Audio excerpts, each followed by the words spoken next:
Aloha, class. 4.2, our last major important theorem, which is the mean value theorem. Okay, if we look at the AP exam, it's topic 5.1, which is using the mean value theorem. Justify conclusions about functions by applying the mean value theorem over an interval. Remember, this is probably the most important theorem that we're learning in AP Calc, so make sure you're really paying attention and you are ready to go. Okay, suppose f is a differentiable function whose endpoints are 1, 3 and 1, 3 and 5, 3. If you notice, I had a little spaz out because I couldn't find my pen. All right. So it says to sketch several possibilities for f. So what I'd like for you to do is hit pause and see if you can draw some of these. Okay, but here we go. One possibility, and it's got to go from 1, 3 to 5, 3. Could maybe look like that. That would be a possibility. Because remember, it's got to be differentiable. And if it's differentiable, that means it also has to be continuous. That would be one possibility. What's another one? 1, 3, 5, 3. Right? Could be that. It just can't have a corner, which means it can't have a pointy place, and it can't have a cusp. It can't have a vertical tangent, and it can't have any points of discontinuity. So there's probably a bunch of things you could draw, right? Let's see. Let's get a little crazy. Could it go like this? Yeah, what the chimp, right? Maybe a little something like that. But what you notice about all those things is we're going to look at B. Does each graph have at least one x value where f prime is 0? Faux show, okay? Faux show, which means yes. Is it possible to sketch f so that there are no x values where f prime of x equals 0? And that last answer is a no way, Jose. Okay? And the reason why that is not possible is because it's differentiable. And if it's differentiable, it's got to be continuous. And if that is the case, there is always going to be some x value where f prime of x is equal to 0, right? There's one right there. It's a horizontal line. There are some vertical tangents there, and there's some vertical tangents there. Okay? 2, suppose g is a differentiable function whose endpoints are 1, 3 and 5, 5. Are there any values of g prime that must occur? Are there any values of g prime that must occur? What is this value, and what is another name for it? Okay, so maybe one way I could figure out what this possibly could be is we have 1, 3, and we have 5, 5, right? And let's check. You know, it's some function, so who knows how the heck we get there. Okay, let's say we just got there like that. Okay, but there's a lot of possibilities. And we want to know if there are any possibilities of g prime. And guess what? I should immediately say, oh, g prime means the slope, right, class? So let's just find the slope between the 2 points they gave us, right? 5 minus 3 over 5 minus 1 equals 2/4, which equals 1/2. That means if I go from there to there, there's going to be a derivative. There's going to be a slope of a tangent line. That is 1/2. And what is that called, class? That is the slope of the secant line, right? Which is interesting because derivative means slope of the tangent line.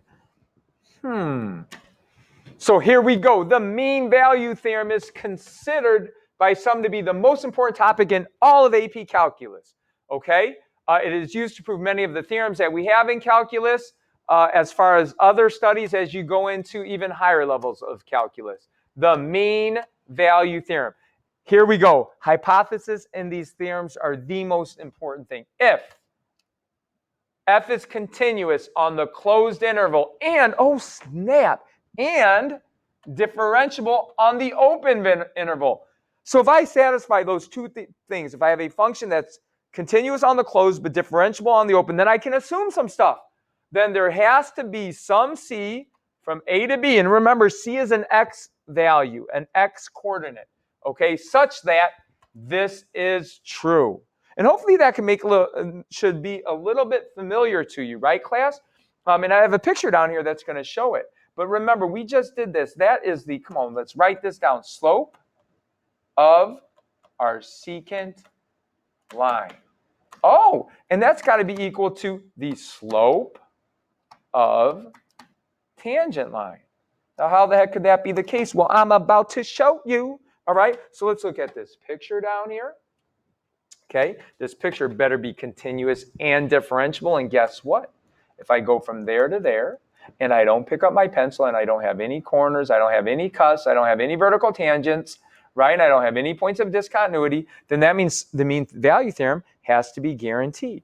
Okay, just like the IVT, this is an existence theorem. The mean value theorem does not tell you what the value of C is. It doesn't tell us, nor does it tell you how many values of C exist. We could have more than one. Again, just like the IVT, you must keep in mind that C is an X value. Most important thing. The hypothesis of the mean value theorem is highly important. Highly, it's crazy important. If any part of the hypothesis does not hold, the theorem cannot be applied. Basically, the mean value theorem says that is the slope of a secant line. And I just wrote it down, so sorry for being repetitive, but maybe it's good because it will stick in the brains. Slope of a secant line, okay, is equal to the slope of a tangent line. You know what else is really, really important to understand is that the slope of the secant line is called our average rate of change, AROC, and that has to be equal to the instantaneous rate of change, IROC. So AROC, try to make a dance out of it, right? They told me to be a little bit more goofy, so sorry. AROC is equal to the IROC. All right, here we go. All right, so how do we use this bad boy? Okay, let's go ahead and look at example 2.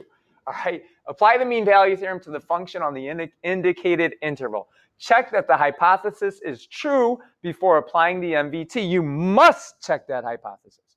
Okay, then find all values of C in that interval that are guaranteed by the MVT.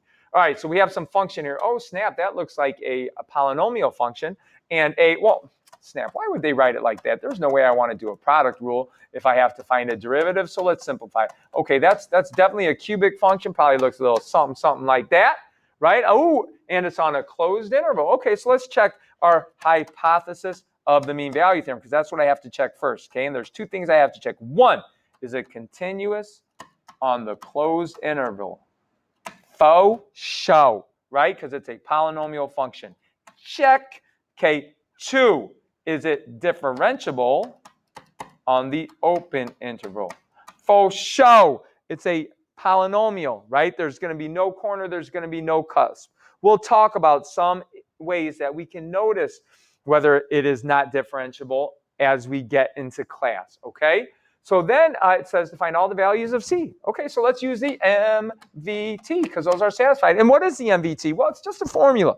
It is the slope of the tangent line has to be equal to the slope of the secant line, right? IROC is equal to the AROC, okay, all over B minus A. So that's all we have to check right here. So F prime of C, what the heck would that be? Let's find the derivative and plug a C in. It would be 3C squared minus 2C minus 2, right? Just putting a C in that bad boy. And then I have to do F of B minus F of A all over B minus A. And I kind of have my answer sheet right here, so we don't have to waste time doing the math. Okay, F of 1 is -2. F of -1 is 0 all over 1 minus -1, which would be, whoops, already did the math, which would be 2. So we get, what did we get there? -2 over 2, which is -1. Okay, so now what we're going to do is we're going to go ahead and set this equal to each other because it tells me in the problem that I have to find C that satisfies this. So I'm going to add that 1 over and do a little factoring, right, class? If you're not good with factoring, make sure you come in. Ooh, I'm running out of space here. Let me move this guy a little bit up. Okay. And then let's go back to our pen. And if I factor correctly, I get a 3C plus 1 and then a C minus 1 equals 0. Let's check that middle term. That bad boy definitely works out. So I get C equals -1/3 and I get C equals 1. And it's what is the value of C that makes this true. Now, the one thing we have to pay very close attention to is the initial condition. It's got to be continuous on the closed and differentiable on the open. And the only one that satisfies it is C is equal to -1/3. So we should write down a little statement, right? And I want you to try to write your own statement down right now. But since f of x is continuous on the closed and differentiable on the open, the MVT guarantees this value of c, which happens to be negative 1/3, where the slope of the tangent line is equal to the slope of the secant line, okay, which satisfies that formula. Hopefully that was okay. If it wasn't, go back and try it yourself, or make sure you do some of those worksheets and you try the MVT problem before you get to class. All right, let's roll. Okay, the mean value theorem helps us to figure out a lot of things in AP calculus. Okay, one of the important things here that we're going to do next is it defines when a function is increasing or decreasing. Okay, and this is a little bit fancy. Sometimes it confuses people, but please hit pause, take a look at this, and see if it makes sense. It's better than me reading it off to you. Okay, looking back at the MVT, f is increasing when f prime of x is greater than 0. When is f prime of x greater than 0? Well, remember, using the MVT, that is true, right, class? So if you end up getting a positive slope, then that means it would be increasing. Okay, vice versa, when is f decreasing? F is decreasing whenever we get that result. And when do we get that result in regards to the MVT?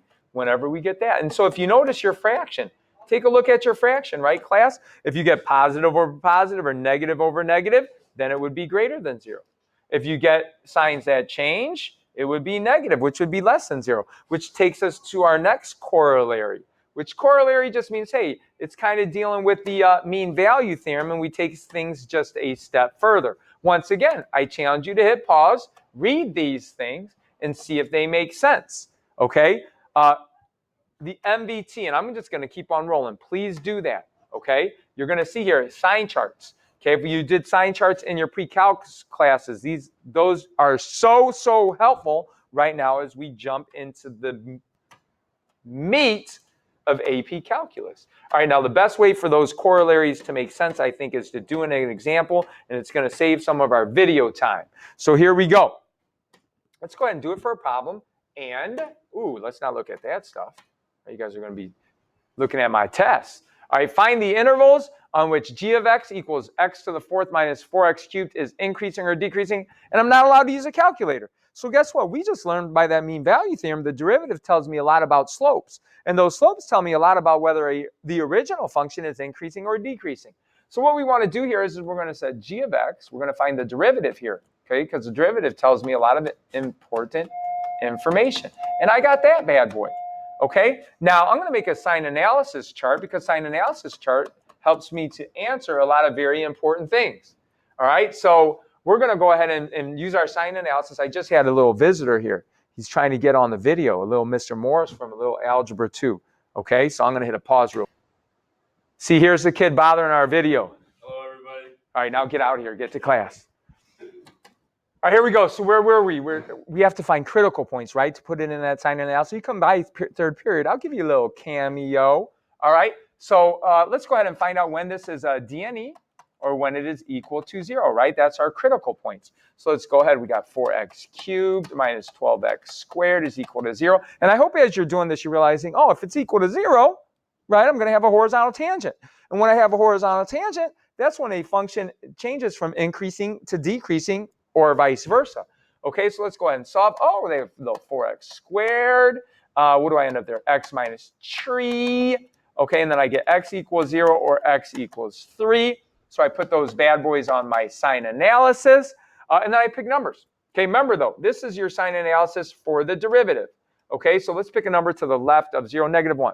Okay, so let's plug a -1 in there and a -1 in there. A -1 in here gives me a positive. A -1 in there gives me a negative. A positive times a negative is a negative. You should be able to do it that quickly if you're in AP Calc.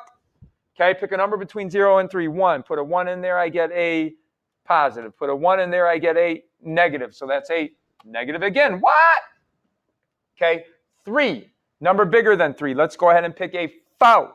Put a 4 in there, I get a positive. Put a 4 in there, I get a positive. So boom.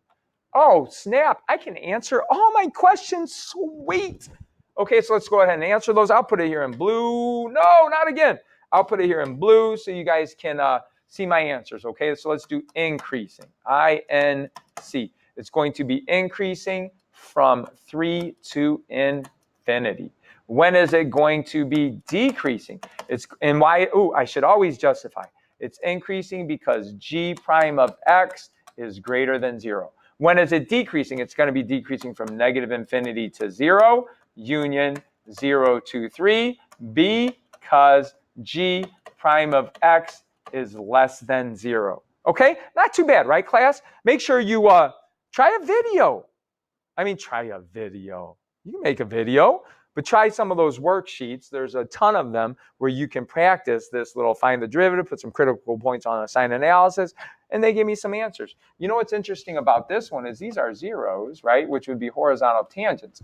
But if you notice, there's only one of these guys that kind of goes from, so it's going to decrease, and then it's going to increase. So this function is going to decrease, then decrease, and then it's going to increase. And that is an x to the fourth graph.